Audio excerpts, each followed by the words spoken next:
Testing, testing. Can you hear that, Harvey? Bill, I can't hear it. Bill. Testing, testing.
Okay.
We light our chalice flame for those who lived their lives in closets of shame, for those who furtively visited the bars where nobody knew your name, for the Stonewall riot and the fierce trans woman who fought, for the plague which still takes far too many too young too soon.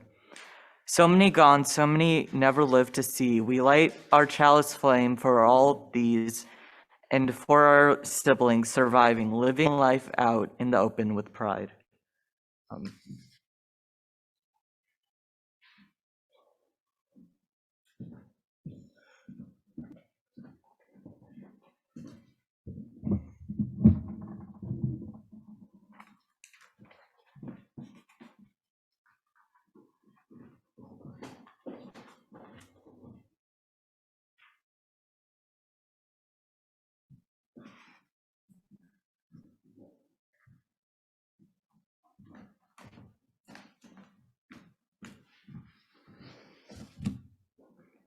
Good morning. Welcome to the service of the First Unitarian Church of Des Moines. I am Isandra Marigan. You may call me Isa. My pronouns are she, her, and hers, and I'm speaking to you today from the land of the traditional territory of the indigenous Iowa people. For each land acknowledgement that you hear, please consider donating $1 or more to support indigenous organizations and their change movements and campaigns. Encourage others to do the same. At this point, please take a moment to silence your electronic devices and keep your microphones muted for those of you that are on our Zoom service during the entire service. After the service, everyone is welcome to turn on your microphone and join us in a coffee hour or one of the breakouts that are on the different sites. This service will be followed at 11 a.m. by a question and answer forum on what it's like to be transgender. As you arrived, you have received a note card. There's also, if you're on the Zoom connection, there is a link that should be popping up for Slido for you to fill out that information. These will be collected during the offering physically in the building. And then again, just like if anyone may also submit and vote for the questions at slido.com, which is again provided in that link using the access code, quote unquote, forum, FORUM. These details are on the back of your order of service and on the church website.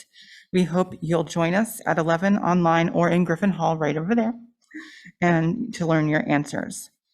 Our congregational mission statement is to grow ethically and spiritually, serve justly, and love radically. In keeping with this today, today's service will focus on the lived experiences of transgender individuals within and beyond our church, from the celebrations to the struggles. As these topics can be intense, we ask for you to take care of yourselves as you know best. Exits into the gathering area can be found on your right should you need them. And Pastoral Care Associate Ellen Taylor will be available in the gathering area after the service. Thank you.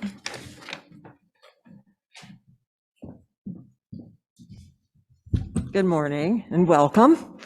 I'm Barbara Martin, she, her, and hers. And no matter where you are or who you are welcome to be with us here today. We are so glad that you are. We especially welcome the families here with young children or infants. Oh, I see one. Okay, just want you to know there is a nice place in the back where you can escape if need be during the service. We're asking all children to stay with us today. All right. We hope that here you will find thoughts which challenge you and welcome which invite you into a community and people to accompany you as you journey.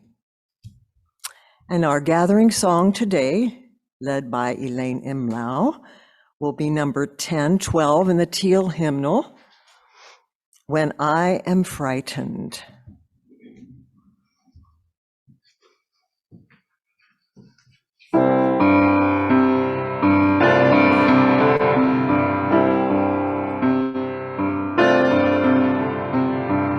When I am frightened, will you reassure me? When I'm uncertain, will you hold my hand? Will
Good morning.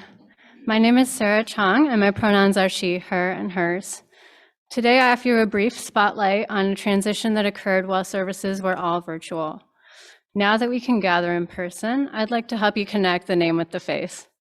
As our new Caring Ministries coordinator, we welcome Jude Sigrid, pronouns he, him, his, part of our congregation's transgender community.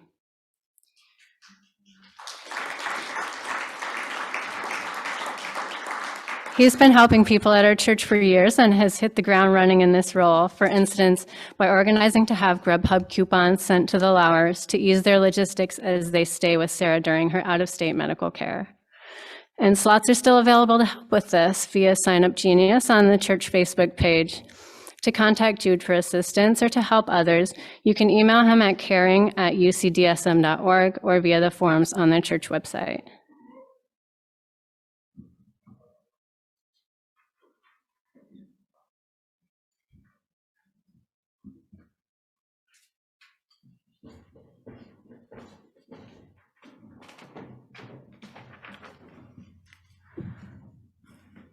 Today's children's message is the book Introducing Teddy, a gentle story about gender and friendship by Jessica Walton, illustrated by Dougal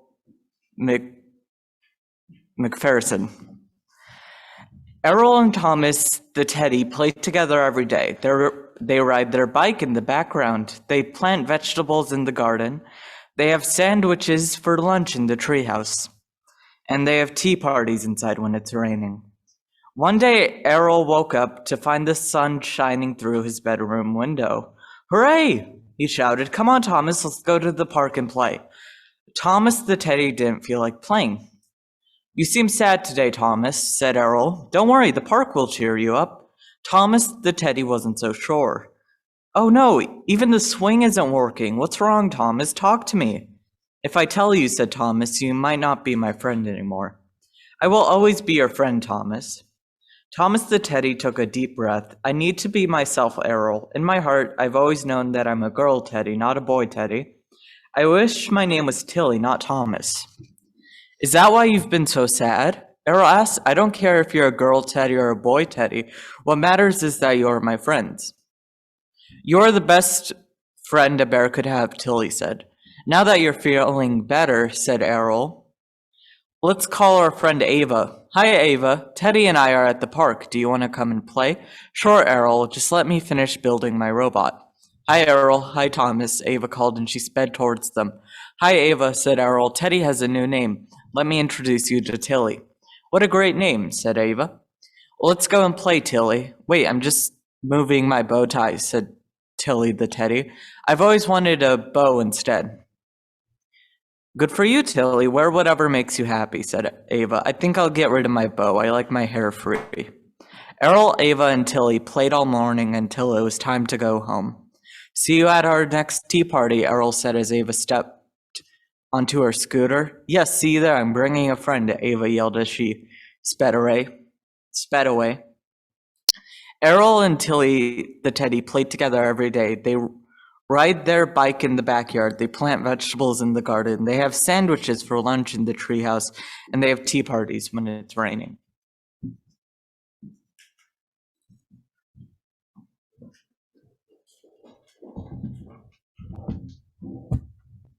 We make our journey together in this community of meaning, fostering one another's growth through services, classes, and fellowship.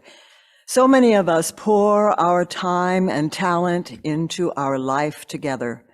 This is possible also through financial giving. Our pledges support the work of this congregation in nourishing our lives. And our Sunday donations support the work of nurturing our values. So in this offering, let us be grateful for all that we have and for all that we can share.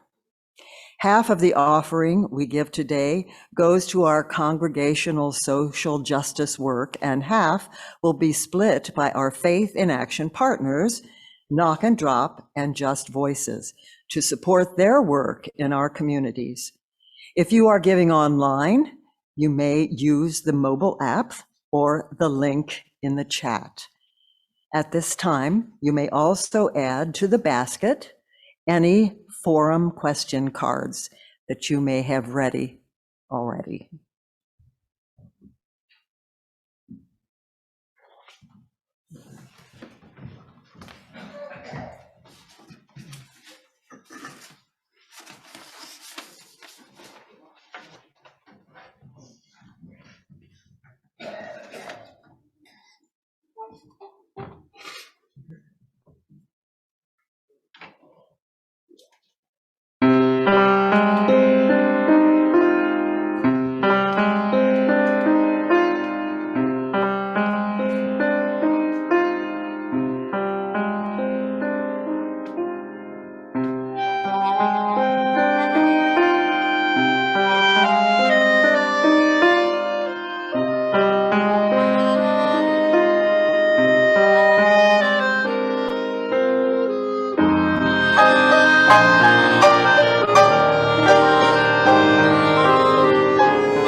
Those were our dear friends, Sue Odom and Dan Stevenson of the Brook Trio with Bruce Martin, playing Oblivion by Astor Piazzolla.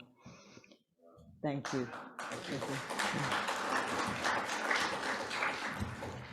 A church is not a building, but a community. As a community of human hands and human hearts, we come together to share our laughter and our tears and to bear witness and minister to one another as we struggle with life's sorrows and celebrate life's joys. This week, we have an update from the Lauer family. Sarah Lauer had surgery on Tuesday in Maryland, just outside of Washington, and the surgery went well, but it has been difficult getting her post-operative pain under control. So we are unsure of the discharge date, says her mom. And thank you for all of your support that you have sent her way. Your thoughtfulness uplifts us all. Let us share together now the names of anyone that we know who could use some special care and attention. As we lift up their names aloud, silently, or in the chat, may the love of this community hold them all.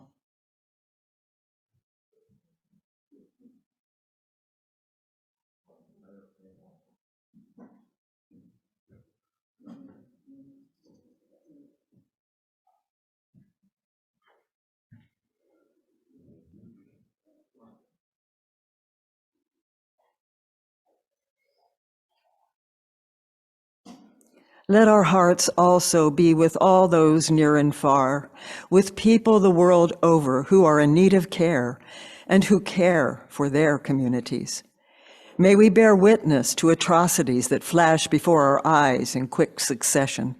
May we bear witness to the struggle to overcome which we have not yet seen. Now together we light 3 candles, one for the joys and sorrows we have shared, and one for the names that we have lifted up, and one for all that remains unspoken, but present deep in our hearts.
We now prepare ourselves for a time of meditation. In our congregation, these are usually a few minutes of quiet contemplation, but today we want to take you on a mental and emotional journey. To become immersed in this experience, you may wish to close your eyes.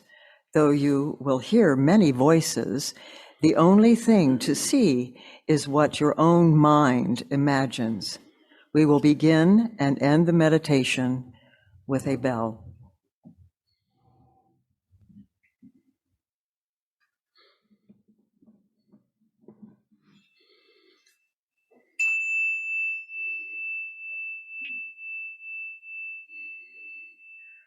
Let your mind settle into a calm and soft space, easing your inner thoughts and quieting your mind.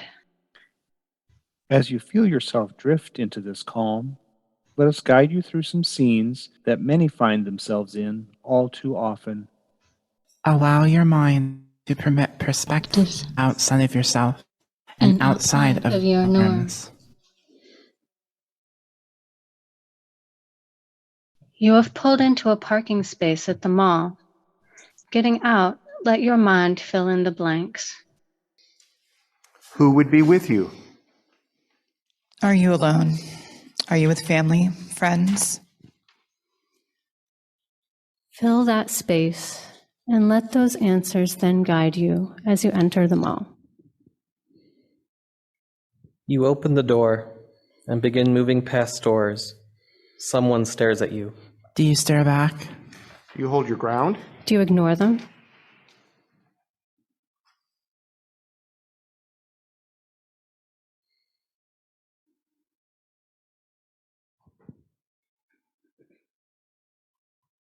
That moment passes as you go into a clothing store. Are you offered help or greeted in a happy tone? Or are the intense stares unimaginably uncomfortable to where you feel like you want to flee? You get your items and move up to the register. Without skipping a beat, the employee asks you if you found everything you needed today. Sir? Ma'am? I'm sorry, are you a... Male. Female? Neither.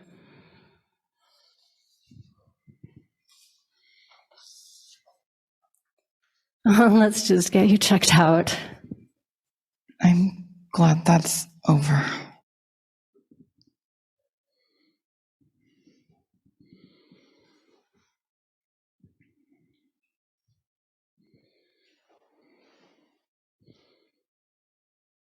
Shopping has left you needing to use the restroom. As you arrive in the area, you must choose. Men? Women? Neither. Maybe it's better off if I just hold it and just go home.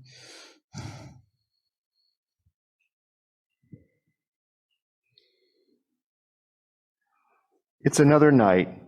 You're walking alone in the streets of the city. How confident are you walking? How do you look? How are you dressed? How are people looking at you as you pass by them? Do they smile? Do they look at you confused?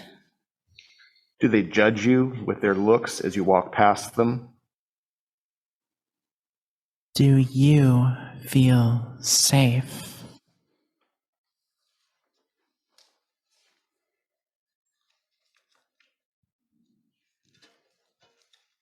Fill in the place you'd go in the city. Is it a restaurant?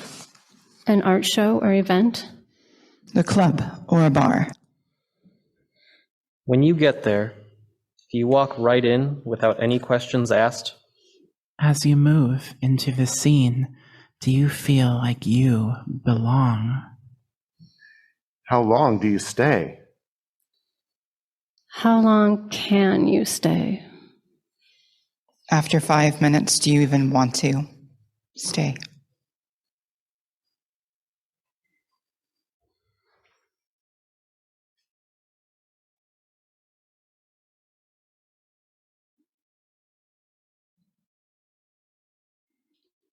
You made it home. Is home a safe place? Is it easy to get home? Do you have someone, a family or friend to go home to? Has your life taught you that you need to protect yourself? Simply for who you are. Or to be told of what you are? Gender is binary. No, it isn't. Yes, only biological sex. Men are men and women are women. Not true. Well, I actually, mean, there's it's this, simple there's biology. this gender, It's not sex, that distinction simple. You thing, have to and there's consider the other whole things that, spectrum of it gender. erases intersex You can't tell folks. me who I am. Actually, No, not it's that just simple. ridiculous. The whole Things that spectrum even of gender. erases intersex folks. Stop it! Stop it! Who I am, where I pee, where I go, where I live, should always feel safe. But it doesn't. Because a doctor told me, because society decided that what's between my legs defines everything that I am. It doesn't. I am that I am.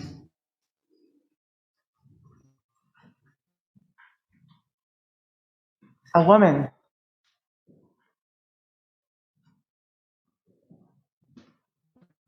A man. Could you tell? Who is who? And now, how much does that matter? Our eyes Your mind, together.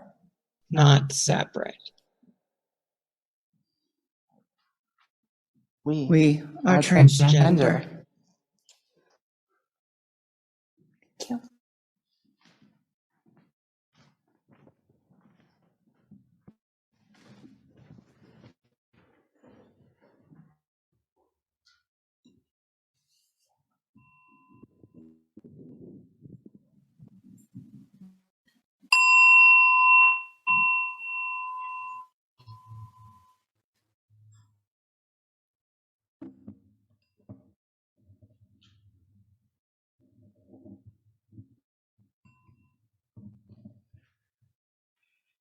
We hope the dilemmas and microaggressions we've just taken you through have been eye-opening. Tragically, cisgender reactions to transgender people are often driven by unfounded fear of qualities that are perceived as other, sometimes even resulting in transphobic violence. This is amplified by the intersection of transphobia with racism, classism, and misogyny. Each year, the transgender, non-binary, and gender non-conforming community loses dozens of lives in this country and hundreds around the world. And the vast majority, even in the United States, are trans women of color. After the service in the gathering area, we will have a laptop available where you can view a slideshow of these precious lives if you choose. And as we strive to grow ethically and spiritually, love justly, serve justly, and love radically, we can and we must do so much more to support and lift up trans voices within and beyond our beloved community.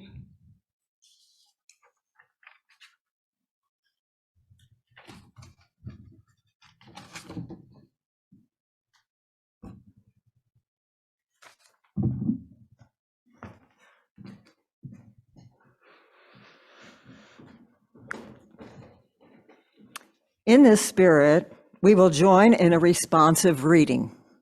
If you're joining virtually, just please continue with your mics muted. After each stanza I will read, the congregation will respond, "We bear witness."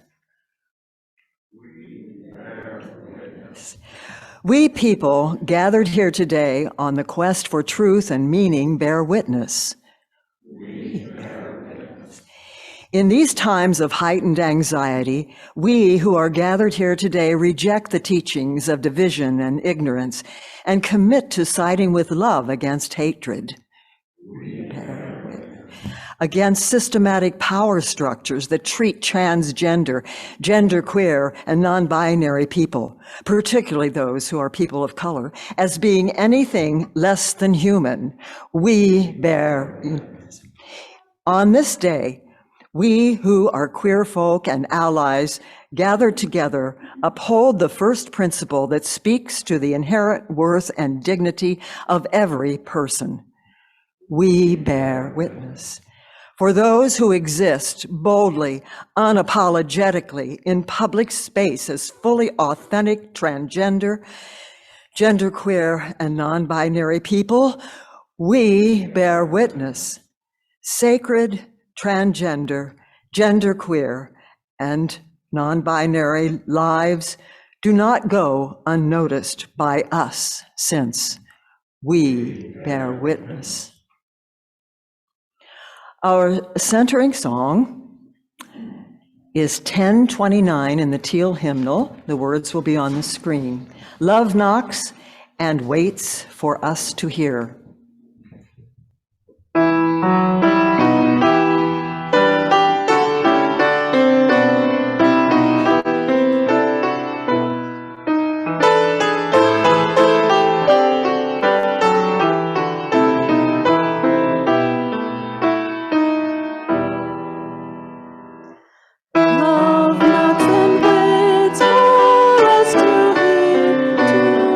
Open and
It's our pleasure to have several guest musicians contributing to today's service. Earlier, we enjoyed the Brook Trio, and the following video contributions are provided by Alan Juno, a local Black transmasculine non-binary composer who specializes in sound for visual media. His work is reflective of a commitment to fluidity, creating challenging, beautiful renderings of Blackness and queerness, informed by a background in music composition and performance. In reflecting on Trans Day of Remembrance, I find it noteworthy that just 4 days prior, I released an original song similarly capturing a spirit of reflection and of remembrance. When I think about all that has taken place, the circumstances on my journey of coming into myself as a trans person, I'm quite grateful to have been positioned to practice self-love and also for the community of support that has encouraged me along the way in doing so. I think the journey of realizing potential is an ongoing one, and just the same, I find value in taking the time to acknowledge progress, and in sharing said progress, perhaps empowering others to do the same.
This time I remember to take my mask off. Everybody can hear me, right? Thanks, wifey. Appreciate it. Love you. All right. So as I introduced myself earlier, I'm Issa. I'm starting my story today with a quote, should be on the screen, available to our Zoomers. Found it recently. It's credited to Tanya Markle. It says she's telling her story because what happened to her killed her self-esteem and stole her worthiness.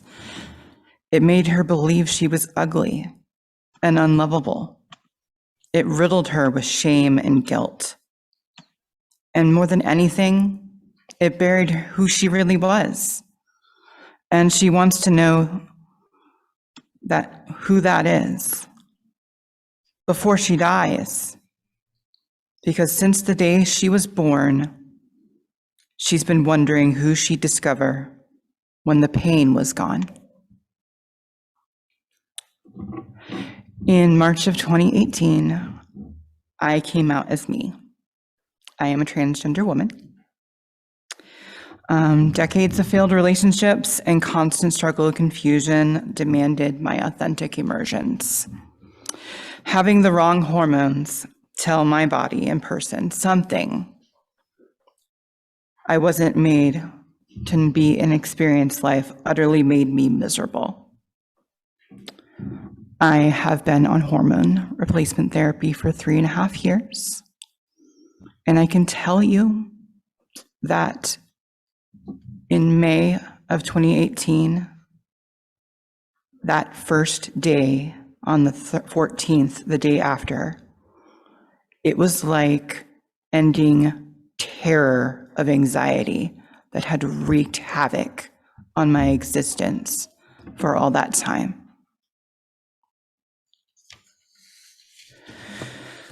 My doctor had told me it could take weeks. It took a day. I was already there. It's a journey that never ends, so. 3 months ago, I went ahead and underwent what is called bottom surgery, so that every part of my body matches what my heart and soul commands me to be as a woman. And looking in the mirror every day has become an immeasurable joy to see the woman I've become and should have always been. But like you experienced during the meditation, there are things that people find to be normal that I have to think about differently. And for me, that looks like driving home from Iowa City about 3 weeks ago and feeling hungry and watching the signs on Interstate 80 as I continue to go west back towards Des Moines and skipping anything that says country or diner or anything that would be considered a normal locally embraced establishment, because I'd be afraid for my life of what those people may do to me because I'm alone. It means I walk down the street with somebody because I don't want anything to happen to me. And I speak to you also from a place of privilege as someone who is white, where persons of color don't even have those freedoms to walk down and experience that. It means, as a licensed massage therapist, my makeup has to be exactly on point because I'm terrified that you might be able to tell something is off from looking at me if it isn't. There are certain angles when I take selfies that I avoid intentionally because it might make me look too masculine. So these are the things that are simple, easy things. Wanting to eat somewhere, driving down the road, always making sure that I'm safe. But I want to invite every person in this room to realize that there is intersectionality between everything that I've said for everybody here. As women, we have that from an early age experience, that fear and that concern of being alone and what might happen to us. Sometimes based on our ethnicity or our experiences and traumas, we are shaped to go ahead and avoid or not be in certain places.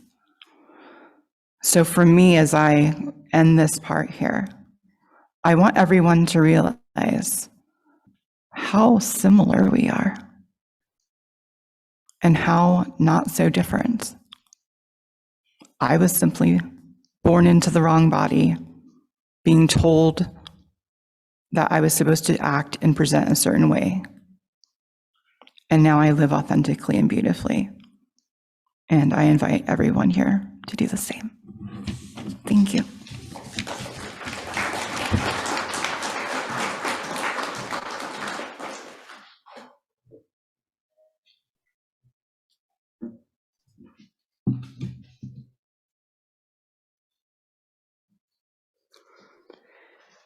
Please join me in a prayer adapted from the words of Reverend Sunshine Jeremiah Wolf, the transgender and genderqueer minister who guest facilitated our forum on the 8th principle earlier this month.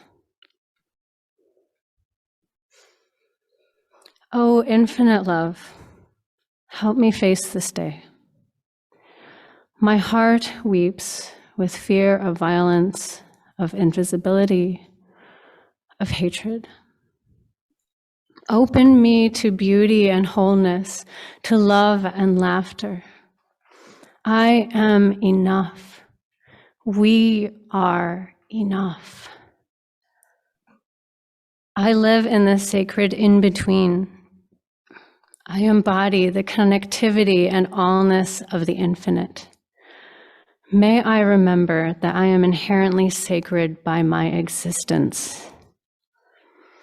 When I feel lost, may I hold to the earth and to community. When I feel connected, may I share my love with those around me. When I feel seen, may I see others in need.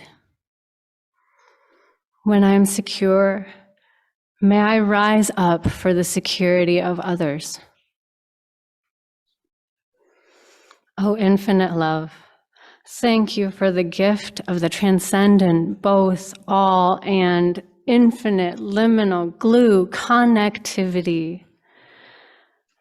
May I rest in that transcendent space today and for all the days to come.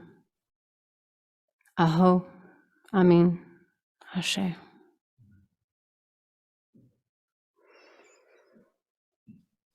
Our chalice extinguishing is responsive. The words are on the screen and in your order of service. Those online, please keep your mics muted.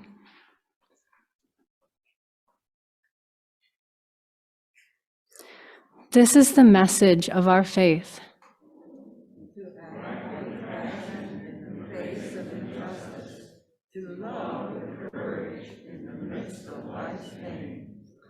This is the meaning of our chalice flame. May it empower our hearts until we are together again.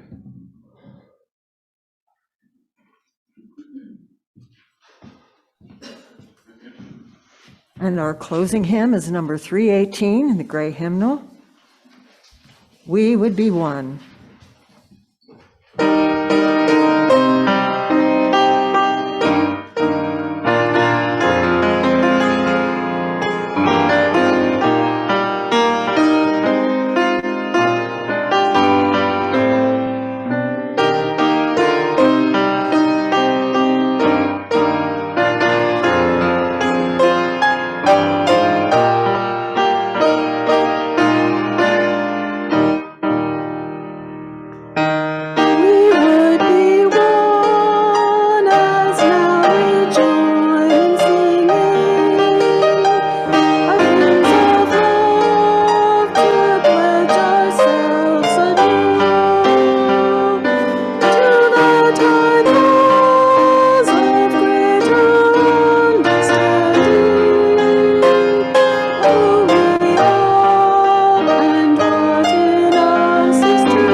Our benediction is from Interfaith Vigil Invocation After Mass Violence by Lynn Cox, and it's been adapted. Breath of renewal, bring us together in hope, healing, and action. Lead us to reach out to one another in comfort, in coalition building, in creativity, in calling for change. May we emerge transformed, ready to stand and move and dance together in the service of love and justice. Hold us in our unity, celebrating life in many voices and singing together as one. Remind us to care for ourselves and for one another, today and in the days to come. We ask all these things in the name of love and in the spirit of those who have led us to this moment. So be it. Blessed be. Namaste.